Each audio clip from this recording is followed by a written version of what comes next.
Imaginez une divinité qui ne se cache pas derrière des voiles sacrés, qui n'a besoin ni de prière, ni de châtiment, ni d'intermédiaire. Un Dieu qui ne se trouve pas sur les autels, mais dans la trame même de la réalité. Qui n'entend pas vos paroles, mais est la trame même de l'univers. C'est exactement ce que Baruch Spinoza a osé affirmer, et pour cela, il a été traité d'hérétique. Mais, et si le véritable scandale ne résidait pas dans ses paroles, mais dans le silence des religions sur ce qu'il révélait? Spinoza n'était pas seulement un philosophe, c'était un libérateur d'idées. Lorsqu'il disait que Dieu était la nature même, Deus sive natura, il ne cherchait pas à détruire le sacré, il cherchait à le ramener à ce qui est vivant, à ce qui palpite, à ce qui respire. Son Dieu n'habitait pas les cieux, mais les détails. Dans le mouvement des étoiles et l'immobilité d'une pierre, dans la logique des mathématiques et la chaleur d'une étreinte. Et cela change tout, car si Dieu est tout, alors il n'y a pas d'extérieur à Dieu. Il n'y a pas de séparation. Et surtout, il n'y a personne entre vous et le divin. Mais pourquoi cela dérange-t-il autant les religions?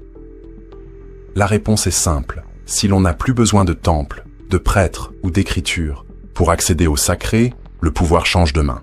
La religion institutionnalisée cesse d'être un pont et devient un obstacle.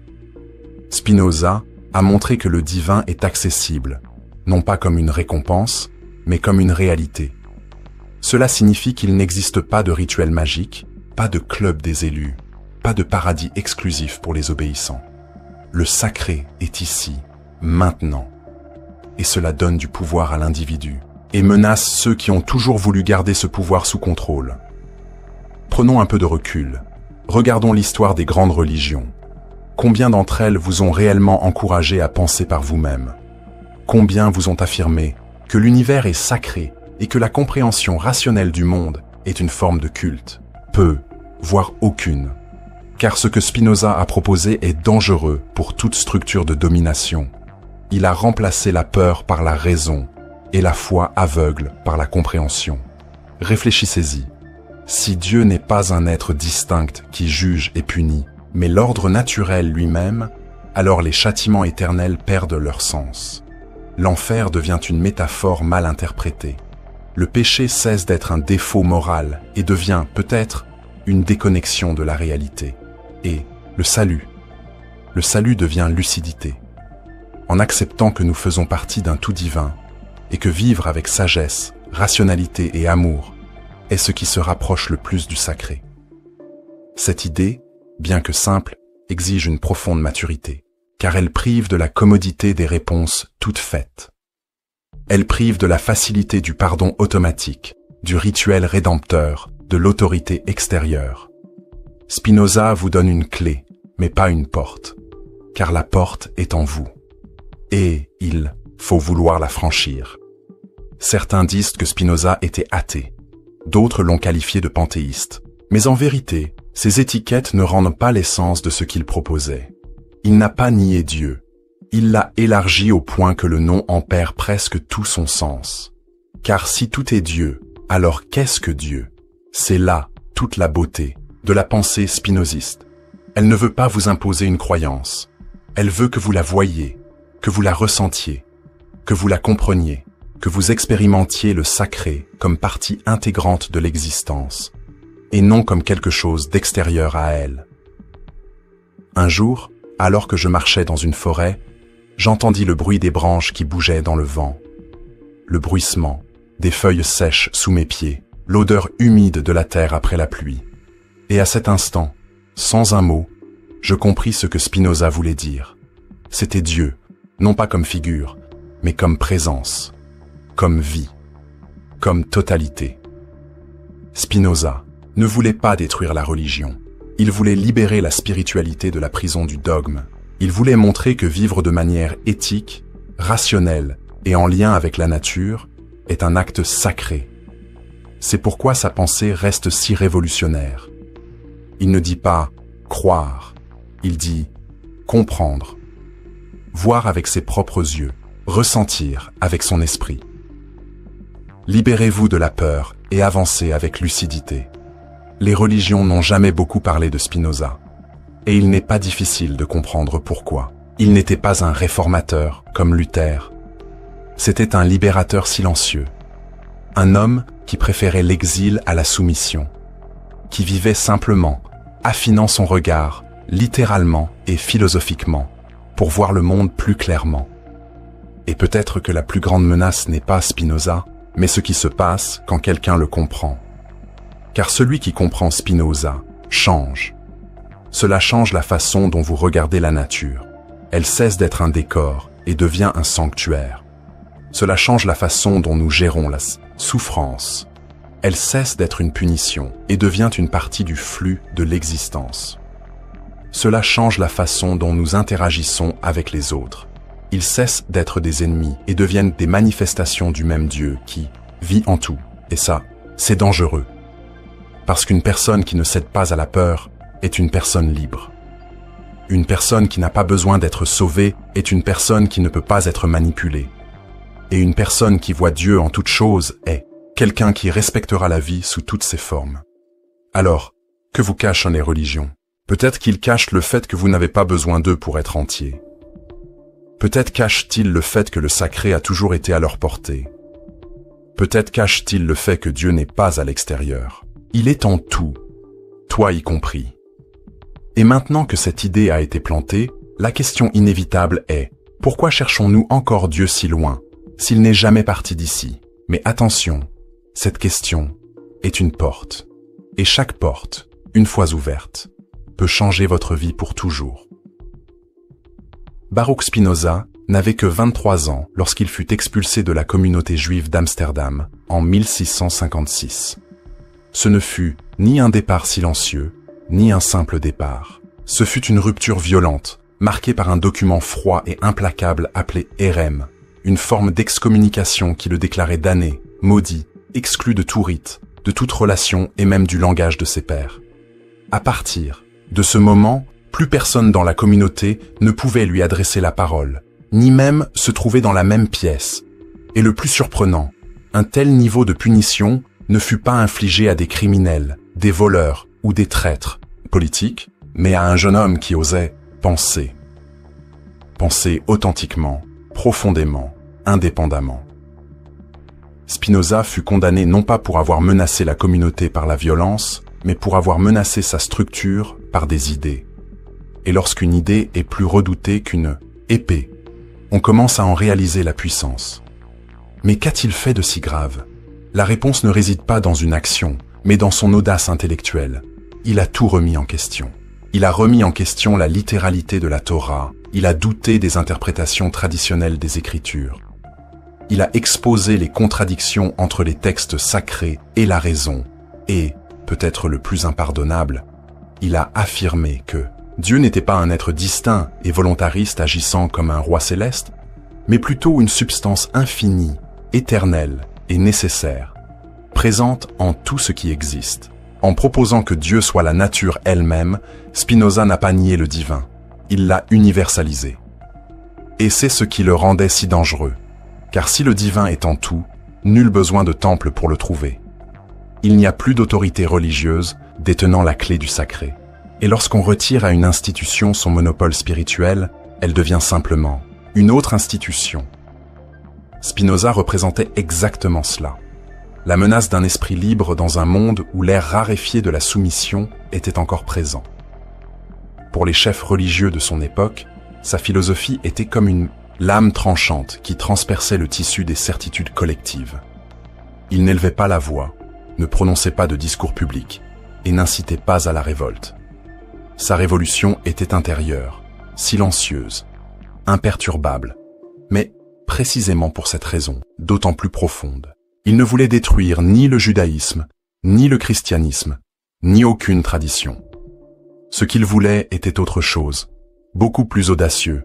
Il voulait trouver la vérité. Et pour y parvenir, il était prêt à tout perdre, y compris son appartenance. À l'époque, la communauté juive d'Amsterdam était soumise à une surveillance étroite, tant intérieure qu'extérieure. Après des siècles de persécution et de conversion forcée dans la péninsule ibérique, elle avait trouvé refuge dans des terres relativement tolérantes.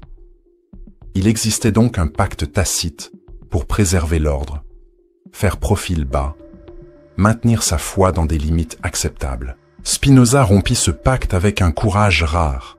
Il choisit la vérité, même au prix de son identité sociale, de son filet de sécurité et de son histoire familiale. Et ne vous y trompez pas. Ce geste, qui peut aujourd'hui sembler un simple désaccord théorique, était alors un acte extrêmement risqué. Car être expulsé d'une communauté religieuse, dans une Europe encore profondément marquée par le dogmatisme, signifiait plus qu'un isolement spirituel. C'était un exil total, culturel, affectif et même économique. Mais Spinoza accepta ce prix sans hésitation. Il se retira, vécut simplement, survécut en polissant des lentilles, métaphore parfaite de ce qu'il fit à la pensée humaine, et continua d'écrire, de réfléchir, de questionner. L'excommunication ne marqua pas la fin de sa voie, mais le début de sa libération. Et c'est peut-être précisément pour cela qu'elle est si symbolique. Ce n'est pas seulement l'histoire d'un homme puni pour avoir pensé différemment, mais le portrait brutal et cru de la façon dont les religions, au fil des siècles, ont réagi lorsque quelqu'un osait montrer que le divin pouvait exister hors de leurs murs. Car la véritable menace pour le dogme n'est pas l'hérésie, mais la liberté. L'hérésie dépend toujours de la structure qu'elle nie. La liberté la transcende. Et c'est là que se révèle la véritable raison de l'excommunication de Spinoza. Il n'était pas un critique ordinaire. Il représentait un risque existentiel. Alors que les critiques traditionnels attaquent certains aspects de la religion pour tenter de la réformer de l'intérieur, Spinoza a tout simplement ignoré les règles du jeu. Il a proposé une spiritualité sans peur, une éthique sans commandement, une divinité sans visage. Et cela est intolérable pour tout système fondé sur une hiérarchie spirituelle. Car, au fond, ce que les religions craignent le plus, ce n'est pas l'incrédulité, mais l'autonomie. La foi aveugle peut être contrôlée ou la conscience éveillée, jamais. Aujourd'hui, avec le recul, nous pouvons même admirer Spinoza comme un martyr de la libre pensée, mais ce serait réduire sa trajectoire à celle d'une victime. Il n'était pas une victime, il était un agent, il était un bâtisseur, et surtout, il était un visionnaire. Il a vu ce que beaucoup refusent encore de voir aujourd'hui, que la recherche de la vérité exige du courage, que la véritable spiritualité ne cède pas à la peur, et qu'aucune institution n'a le droit de servir de médiateur à votre rencontre avec le sacré. L'excommunication n'était que l'étiquette officielle pour désigner la peur que les religions ressentaient face à quelqu'un qui démontrait que Dieu n'est pas dans l'autorité, mais dans la réalité. Il n'est pas dans la tradition, mais dans l'existence. Il n'est pas dans le passé, mais dans le présent. Et si aujourd'hui ces idées continuent de résonner, souvent en silence, en marge, par des voies souterraines, c'est parce que la vérité ne meurt jamais. On peut l'ignorer, la taire, la cacher, mais jamais la détruire. Spinoza n'a pas été oublié, il a été caché. Et ce qui est caché, c'est en fait être protégé des regards superficiels. Car seuls ceux qui cherchent profondément trouvent Spinoza. Et ceux qui trouvent Spinoza retrouvent inévitablement quelque chose d'eux-mêmes qui sommeillait. Le droit de penser, de ressentir, d'exister, sans demander la permission au sacré, car le sacré vit déjà en nous. Au fil des siècles, les sept transitsissa, religions se sont toujours présentées comme des passerelles entre l'humain et le divin, comme des cartes guidant l'âme dans son voyage. Mais que se passe-t-il lorsque la carte devient une prison? Lorsque le pont devient un mur? C'est la question que Spinoza posait sans détour. Pour lui, la religion, dès lors qu'elle s'institutionnalise, s'organise et hiérarchise, cesse d'être une voie spirituelle pour devenir un mécanisme de contrôle.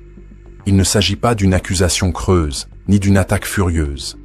C'est une observation philosophique, fondée sur l'analyse de la manière dont la peur, l'ignorance et l'espoir sont utilisés pour maintenir les individus dans un état de soumission. Spinoza a clairement vu que moins une personne comprend la nature, plus elle attribue ses souffrances et ses joies à la volonté d'un être invisible.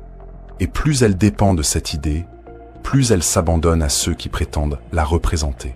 Cette capitulation apparemment innocente ouvre la porte à quelque chose de bien plus dangereux, le transfert de responsabilité. Lorsqu'un individu croit que son salut dépend de l'obéissance à des règles extérieures, que son bonheur est conditionné par des bénédictions que seules les figures religieuses peuvent accorder, il perd son autonomie sur sa propre vie. Spinoza a compris que ce processus, bien que déguisé en foi, est en réalité une subtile stratégie de domination. La religion organisée se préoccupe alors moins d'éveiller les consciences que de garantir l'obéissance. L'accent se déplace de l'amour de la sagesse à la peur du châtiment. Les questions sincères deviennent des signes de rébellion. Le doute, qui devrait être le commencement de la sagesse, devient un péché, et la pensée critique devient la plus grande menace. Mais pourquoi la libre pensée est-elle si dangereuse pour les religions institutionnalisées? Parce qu'elle brise le maillon le plus faible, et en même temps le plus puissant, de la chaîne de la soumission. La peur. Peur de l'enfer, peur du jugement, peur de l'erreur, peur d'être exclu, d'être puni, d'être oublié de Dieu. Spinoza démonte cette peur avec une sérénité déconcertante. Il ne crie pas contre les religions. Il souligne simplement qu'un Dieu véritablement infini ne peut être aussi mesquin que les hommes qui le représentent. Il ne peut récompenser les flatteurs ni punir ceux qui le questionnent. Il ne peut s'offenser de ne pas être adoré de la correcte manière. Un Dieu digne d'être appelé Dieu, pensait Spinoza, n'exige pas l'adoration, mais la compréhension. Il n'impose pas de règles arbitraires, mais invite à l'harmonie avec la nature. Et c'est là que réside la rupture profonde. Pour Spinoza, bien vivre ne consiste pas à suivre des commandements imposés, mais à agir en accord avec l'essence de la réalité. L'éthique n'est donc pas soumission à la volonté divine, mais compréhension des lois naturelles.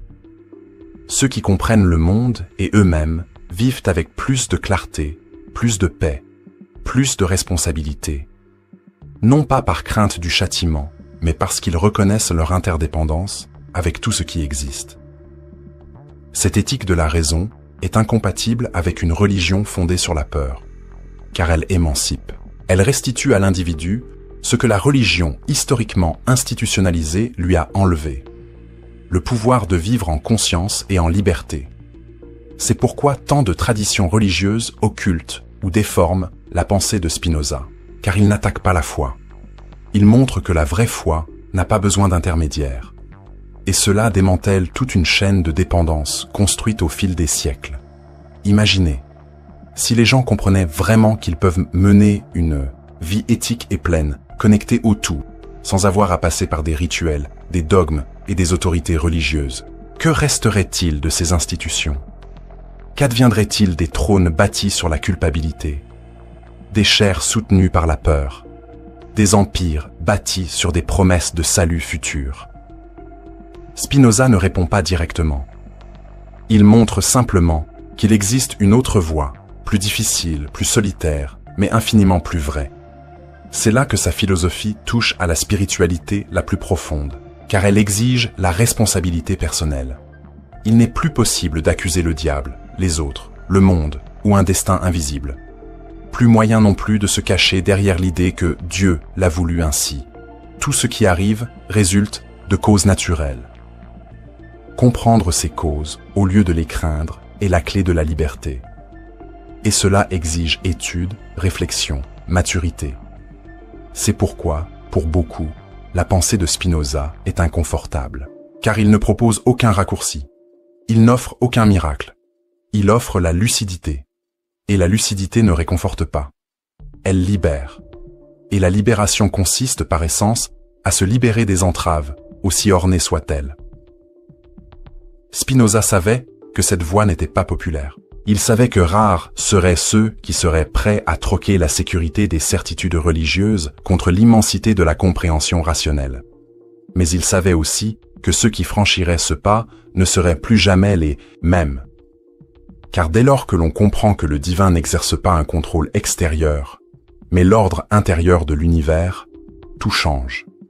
Les lois morales cessent d'être des commandements pour devenir des découvertes. La spiritualité cesse d'être un code de conduite pour devenir un lien direct avec la réalité.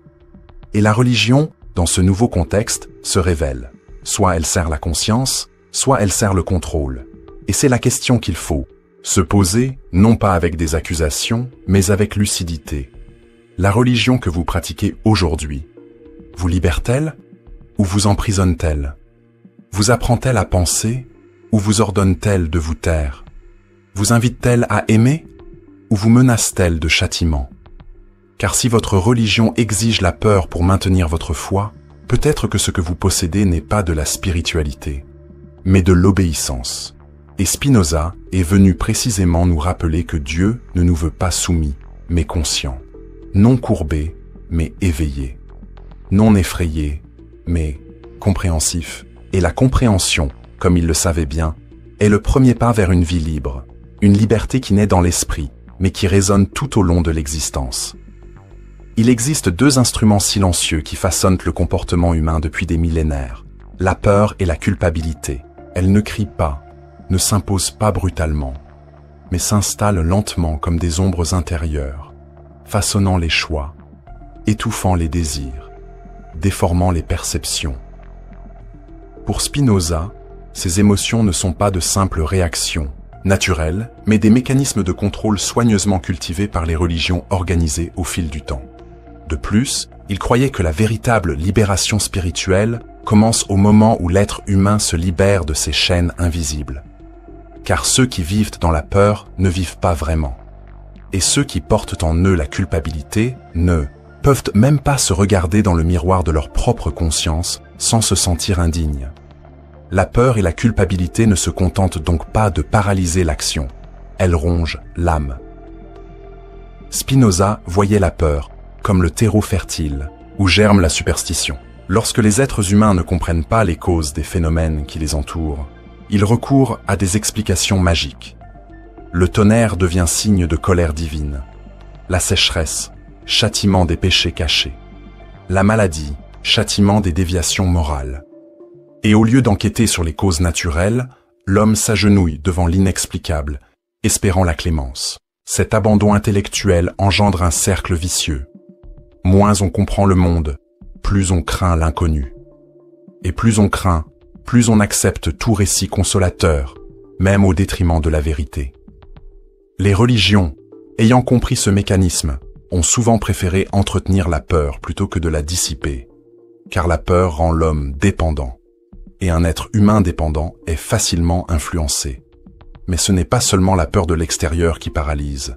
Il existe une peur encore plus profonde, la peur de son propre désir. Spinoza fut l'un des premiers à comprendre que de nombreuses religions ne condamnent pas le péché pour ce qu'il cause aux autres, mais pour le plaisir qu'il procure à ceux qui le commettent. Autrement dit, le véritable problème de ces doctrines n'est pas le préjudice causé, mais l'autonomie du corps, la liberté de l'esprit, l'affirmation de l'instinct. Le désir, selon eux, est dangereux.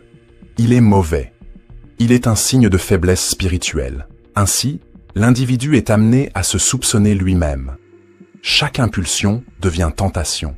Chaque sentiment devient piège. Et le plaisir, au lieu d'être une expression de vie, devient un signe de culpabilité. L'âme se met à vivre dans un état de vigilance permanente, comme si elle avait besoin d'être surveillée en permanence pour éviter de sombrer dans la ruine. Cette culpabilité intériorisée est peut-être l'un des poisons les plus subtils et les plus persistants de l'histoire humaine, car elle n'a pas besoin de gardiens extérieurs. Elle transforme l'individu en son propre geôlier. Spinoza l'a clairement perçu et a proposé une solution révolutionnaire. Il n'y a pas de culpabilité là où il y a compréhension. Ce qui existe, c'est l'ignorance. Et l'ignorance ne doit pas être punie, mais il faut la mettre en lumière. Lorsqu'une personne agit mal, ce n'est pas parce qu'elle est foncièrement mauvaise, mais parce qu'elle ne comprend pas les conséquences de ses actes. L'erreur n'est donc pas un péché, c'est une déviation de la compréhension. Et la solution n'est pas la punition, mais l'élargissement de la conscience. Cette vision n'élimine pas la responsabilité. Au contraire, elle l'approfondit. Car, au lieu de craindre le jugement extérieur, l'individu commence à s'engager à bien vivre grâce à la clarté intérieure. Mais il y a un détail essentiel. Cette liberté exige de la maturité. Il est bien plus facile de vivre avec des règles extérieures qu'avec une compréhension intérieure. Il est bien plus simple de craindre l'enfer que de comprendre la complexité de nos émotions. Il est bien plus confortable d'obéir à des dogmes que d'explorer nos désirs. Spinoza le savait, et c'est pourquoi il n'a pas proposé de religion alternative. Il a proposé une proposition de vie, une éthique fondée sur la raison, sur la recherche de l'harmonie avec les lois naturelles et sur le dépassement de la peur et de la culpabilité par la connaissance. Il ne s'agit pas de nier le sacré, mais de le redécouvrir au-delà du voile de la manipulation émotionnelle. Et c'est peut-être là que réside l'un des plus grands silences des religions face à l'héritage de Spinoza. Il montre qu'une grande partie de la structure religieuse ne peut être maintenue que tant que le croyant est émotionnellement dépendant. Lorsqu'une personne surmonte la peur de la condamnation et la culpabilité du désir, elle devient libre. Et une âme libre n'a plus besoin de promesses de paradis ni de menaces d'enfer. Elle vit bien ici, dans le présent, avec lucidité, responsabilité et sérénité. Non pas parce qu'elle attend une récompense, mais parce qu'elle a compris que le bien est une expression naturelle de l'ordre de l'univers. Vivre dans la droiture n'est pas un sacrifice, c'est une conséquence de la sagesse. Et c'est révolutionnaire. Réfléchissez, un instant. Combien de fois avez-vous renoncé à un désir légitime par crainte de désobéir à une règle invisible? Combien de fois vous êtes-vous senti coupable d'être qui vous êtes, de vouloir ce que vous voulez, de ressentir ce que vous ressentez? Combien de fois vous êtes-vous senti indigne devant un Dieu conçu pour être inaccessible? Spinoza vient, avec son implacable sérénité, dissoudre ces liens. Il dit: n'ayez pas peur, comprenez, ne vous blâmez pas, comprenez, ne vous inclinez pas, levez-vous. Ce n'est pas de l'arrogance, c'est de la dignité spirituelle. C'est savoir que bien vivre ne dépend pas de l'approbation divine, mais de l'alignement avec la vérité. Et la vérité est simple, vous faites partie d'un tout intelligent, vivant et dynamique. Et lorsque vous comprenez ce tout, vous y trouvez votre place. Non par la soumission, mais par l'harmonie. Non par la culpabilité, mais par la clarté. Non par la peur, mais par l'amour de l'ordre qui soutient tout. Et lorsque cette compréhension prend racine, la peur disparaît. La culpabilité se dissipe. Et ce qui reste, c'est la liberté. Non pas comme absence de limite, mais comme présence de sens. Une liberté qui n'a pas besoin de crier, car elle ne porte plus le poids de l'oppression. Une liberté qui ne nie pas le sacré, mais le redécouvre, en elle-même. S'il est un concept qui traverse toute l'œuvre de Spinoza, tel un fil invisible et puissant, c'est bien celui de la liberté. Mais pas cette liberté illusoire que beaucoup recherchent, celle que l'on confond avec le fait de faire ce que l'on veut à tout moment, ou avec la simple absence de règles. La liberté proposée par Spinoza est bien plus profonde, plus exigeante et transformatrice. Elle ne se trouve pas dans des actions impulsives ou des désirs relâchés. Elle réside dans la compréhension. Elle réside dans la clarté intérieure. Elle réside dans la compréhension des causes qui nous animent et, partant, dans la capacité d'agir avec une réelle autonomie. Pour Spinoza, être libre, c'est être la cause de soi-même, ou, du moins, s'en approcher. C'est vivre guidé par la raison, et non entraîné par les passions. C'est vivre activement, et non de manière réactive. Et cela, bien que cela puisse paraître simple, est l'une des tâches les plus difficiles qu'un être humain puisse entreprendre. Car, pour lui, la plupart des gens ne sont pas libres. Ils se croient seulement libres. Nous agissons sous l'influence d'émotions que nous ne comprenons pas, de désirs que nous ne choisissons pas, de pulsions qui nous dominent. Nous ressentons de la colère, de l'envie, de la peur, de l'orgueil, et nous prenons des décisions en fonction de ces forces, croyant avoir le contrôle. Mais, pour Spinoza, tant que nous agissons par ignorance des véritables causes, nous sommes esclaves, non pas de quelqu'un d'autre, mais de nous-mêmes, esclaves de notre confusion, de nos illusions, de nos automatismes. La véritable liberté commence lorsque nous prenons conscience de ces processus, lorsque nous nous intéressons à nous-mêmes et commençons à nous demander « Qu'est-ce qui me fait bouger ? Pourquoi est-ce que je ressens ce que je ressens ? D'où vient ce désir ?» La réponse à ces questions n'est pas simple, mais chaque pas vers elle est un pas vers la liberté. C'est pourquoi Spinoza place la raison au cœur de sa philosophie, non pas comme une négation de l'émotion, mais comme sa plus haute intégration. Il savait que l'être humain est fait d'affects et qu'on ne peut les nier.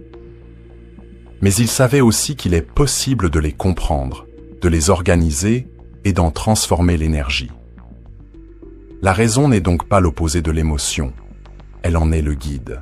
C'est le fil conducteur qui nous empêche de nous laisser emporter par les fluctuations des impulsions momentanées. Une personne libre est donc celle qui se comprend elle-même, qui sait pourquoi elle agit comme elle le fait, qui reconnaît ses mouvements intérieurs et les dirige consciemment. Et cette conscience, plus que tout rituel ou croyance, est ce qui permet une vie pleine. Mais voici ce qui rend cette proposition si révolutionnaire. Cette liberté n'a pas besoin de murs, elle n'a pas besoin de règles imposées par des autorités extérieures. Elle n'a pas besoin d'un code sacré dicté d'en haut. Car la raison, cultivée en profondeur, suffit.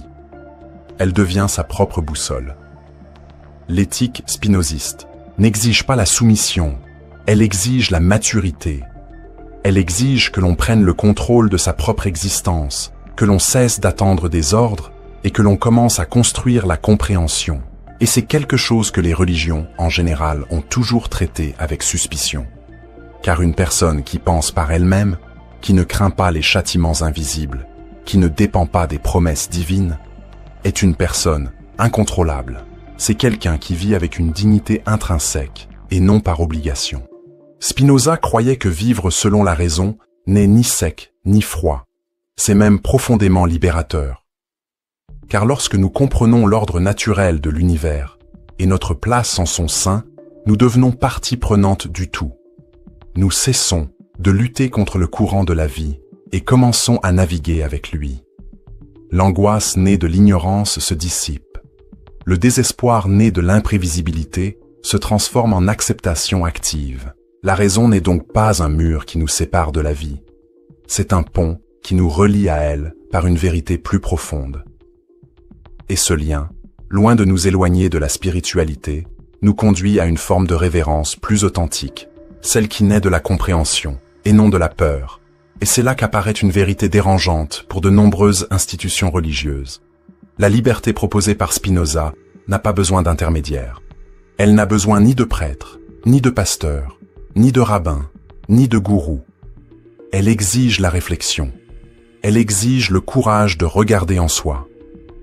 Elle exige la volonté d'abandonner les béquilles émotionnelles et d'affronter la responsabilité d'exister avec lucidité. Et c'est pourquoi, au fil des siècles, on a tant de fois tenté de faire taire sa voix. Parce qu'il démantèle le théâtre de la peur par la lumière de la clarté. Et il offre, à la place de l'obéissance aveugle, la voie de la liberté lucide. Cette liberté, cependant, n'est pas confortable.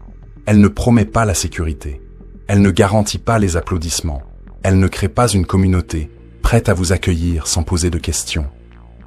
Elle exige que vous marchiez pour vous-même, que vous deveniez la source de votre propre éthique, que vous cessiez d'attendre l'approbation et commenciez à vivre selon ce que vous comprenez comme vrai. Et cela, dans le monde où nous vivons, reste un acte profondément radical. Car penser librement, c'est remettre en question les structures, c'est rompre avec les habitudes, c'est abandonner les certitudes héritées et construire petit à petit une vie cohérente avec ce que vous comprenez vraiment. Spinoza savait que ce chemin était étroit, mais il savait aussi que c'était le seul qui menait à la véritable paix. Non pas celle des complaisants, mais celle de ceux qui comprennent. Non pas celle de la soumission, mais celle de l'harmonie intérieure. Et cette paix, fruit de la raison, est le terreau fertile où s'épanouit la véritable spiritualité, celle qui n'a besoin ni de promesses ni de menaces, car elle naît d'une rencontre directe avec la réalité. Une spiritualité sans peur, sans culpabilité, sans mur. Une spiritualité qui ne nie pas la raison, mais l'intègre comme instrument de libération.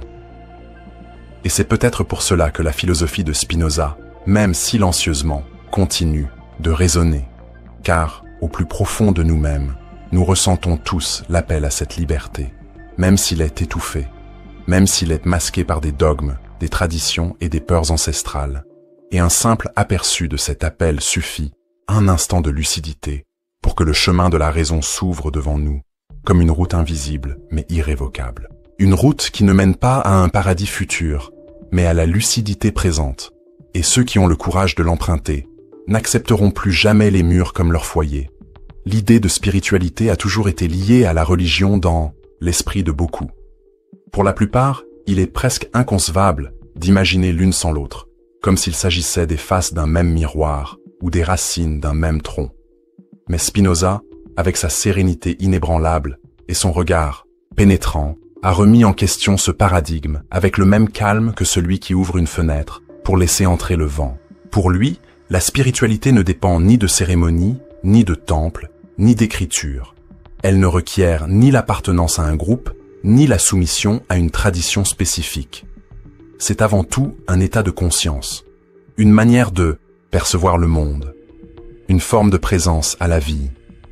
Et c'est précisément pour cette raison qu'elle peut, et peut-être doit, exister en dehors des structures religieuses qui ont si souvent étouffé l'esprit au nom de la doctrine. Spinoza croyait que la véritable connexion avec le divin ne se produit pas en répétant des paroles sacrées, mais en comprenant l'ordre profond de la réalité. Lorsque vous regardez un arbre et sentez qu'il fait partie du tout autant que vous. Lorsque vous observez une rivière et réalisez que sa fluidité coule aussi en vous. Lorsque vous reconnaissez en l'autre non seulement un semblable, mais l'expression du même principe vital qui vous soutient. Cette perception, cette ouverture de conscience, est la spiritualité dans sa plus pure essence. Elle ne requiert ni croyance, ni rituel. Elle exige seulement de l'attention, de la présence, de la clarté. Et c'est pourquoi elle peut s'épanouir, en silence, dans les moments les plus simples, loin de tout autel. Nombreux sont ceux qui, lorsqu'ils s'éloignent des religions traditionnelles, ressentent un vide, comme s'ils avaient perdu quelque chose d'essentiel. Et c'est effectivement le cas. Ils ont perdu la structure, le sentiment d'appartenance, les symboles, les rites, les chants. Mais Spinoza propose que ce vide puisse être comblé autrement, par un sens véritable, et non par des répétitions, par une compréhension vivante, et non par une tradition morte. Il montre qu'il n'est pas nécessaire d'abandonner le sacré en quittant la religion.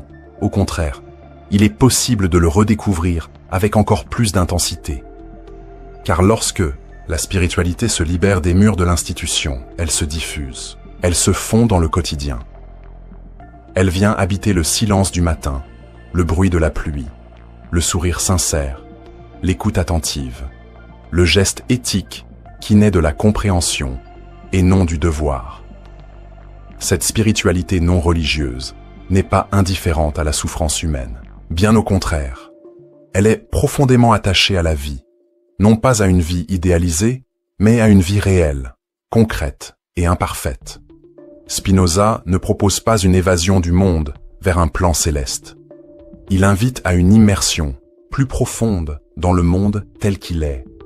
Et c'est précisément là qu'émerge le sacré, dans l'acceptation radicale de la réalité. Cette acceptation n'est pas résignation, c'est maturité. C'est reconnaître que tout ce qui existe, y compris la douleur, fait partie d'un tout nécessaire et que la compréhension de ce tout est le premier pas vers une action plus sage, plus compatissante et plus libre. Il est curieux de constater que pour beaucoup, cette proposition paraît froide, comme si le sacré, sans les atours de la religion, perdait sa beauté. Mais cela se produit parce que nous avons été éduqués à confondre spiritualité et spectacle. Nous avons appris à identifier le divin à des images grandioses, à des rituels complexes, à des promesses extraordinaires. Spinoza, cependant, prend le chemin inverse. Il nous invite à voir l'extraordinaire dans l'ordinaire, à voir le divin non pas comme quelque chose qui descend du ciel, mais comme quelque chose qui vibre dans la structure même de l'existence. Pour lui, Dieu n'agit pas par des miracles spécifiques, mais se manifeste dans toutes les lois de la nature, de la gravité à l'amour. Et prendre conscience de cela est peut-être la forme la plus profonde de révérence. Cette spiritualité n'exclut pas le mystère, elle l'embrasse avec lucidité. Elle ne cherche pas à combler toutes les lacunes par des dogmes, mais accompagne l'inconnu avec humilité. Elle reconnaît qu'il existe des limites à la compréhension humaine, mais que ces limites ne justifient pas la soumission. Elles invitent au silence conscient, Et de ce silence naît quelque chose de nouveau, une forme de paix indépendante des bénédictions, une éthique qui se passe de commandements, un sens qui ne repose pas sur des promesses futures, mais s'épanouit dans le présent. Partout dans le monde, des personnes vivent déjà, souvent sans le savoir, cette spiritualité spinoziste. Ce sont ceux qui, en contemplant le ciel nocturne, ressentent quelque chose qu'ils n'ont pas besoin de nommer. Ceux qui, en aidant quelqu'un, n'attendent pas de récompense divine. Ceux qui trouvent un sens dans la quête de la vérité, même si elle n'est jamais complète. Ce sont ceux qui sont touchés par l'harmonie d'une idée bien formulée, par la beauté d'un geste altruiste, par la simplicité d'une vie cohérente. Cette spiritualité est silencieuse, mais profonde, discrète, mais transformatrice. Et, surtout, elle est possible, même sans religion. La grande question n'est donc pas de savoir si cette spiritualité est réelle. Elle est de savoir si nous avons le courage de vivre sans le soutien des structures religieuses, tout en gardant notre cœur ouvert au mystère. Si nous avons la force de cheminer sans promesse de paradis, tout en vivant avec droiture. Si nous pouvons nous guider par la raison, tout en nous ouvrant à l'indicible. Car la spiritualité sans religion est avant tout un acte de maturité. Un pas au-delà de la peur, de la culpabilité et de la dépendance. Une plongée directe dans l'expérience de l'existence, avec toutes ses lumières et ses ombres, sans filtre, sans ornement, juste la présence. Et c'est peut-être là le grand héritage de Spinoza. Nous rappeler que nous n'avons pas besoin de murs pour trouver le sacré. Que le divin ne se limite pas aux livres ou aux rites. Que la véritable spiritualité ne commence pas en entrant dans un temple, mais en prenant conscience de l'unité de toute chose. Et cette conscience, qui change tout, arriver ici est, en soi, un acte de courage. Non pas que le chemin soit violent, mais parce qu'il exige quelque chose de rare. La volonté d'abandonner le confort des certitudes héritées et d'assumer la responsabilité de construire les siennes. Spinoza n'a jamais écrit de manuel de foi, ni proposé de formules spirituelles. Il a posé des questions silencieuses, qui s'enracinent lentement dans l'esprit de ceux qui les entendent. Et le plus difficile de tous est peut-être celui-ci. Êtes-vous prêt à penser par vous-même? Car penser, au sens le plus profond du terme, ce n'est pas seulement raisonner, c'est s'exposer. C'est douter honnêtement. C'est déconstruire de vieilles croyances et, plus encore, supporter le vide qui surgit entre une conviction qui s'effrite et une nouvelle vision qui n'a pas encore vu le jour. Penser par soi-même est un risque, car lorsqu'on commence à remettre en question ce qu'on nous a toujours dit, on réalise aussi à quel point notre vie a été guidée non par la compréhension, mais par la répétition. À quel point nos choix ont été façonnés par la peur de se tromper, par le désir d'être accepté, par la culpabilité d'être différent. Penser par soi-même, c'est rompre avec tout cela. C'est regarder le doute en face sans chercher à le fuir. C'est faire de l'incertitude une alliée et non une ennemie. Et ce voyage, comme Spinoza le savait bien, n'est pas pour ceux qui recherchent le réconfort, mais pour ceux qui recherchent la vérité. Car la vérité ne console pas, elle révèle. Et ce qu'elle révèle n'est pas toujours facile à accepter. Mais il y a une beauté presque sacrée dans ce processus. Car lorsqu'on commence à penser par soi-même, on commence à vivre pour soi-même. On reconstruit ses repères, on filtre ce qu'on absorbe, on valide ses expériences. On cesse de suivre les schémas des autres et on commence à dessiner les siens. Et cela transforme notre rapport à tout, au monde, aux autres, à soi-même. L'éthique devient un exercice de présence. La spiritualité, un engagement envers la lucidité. La liberté, un état d'alignement intérieur, et non un drapeau idéologique.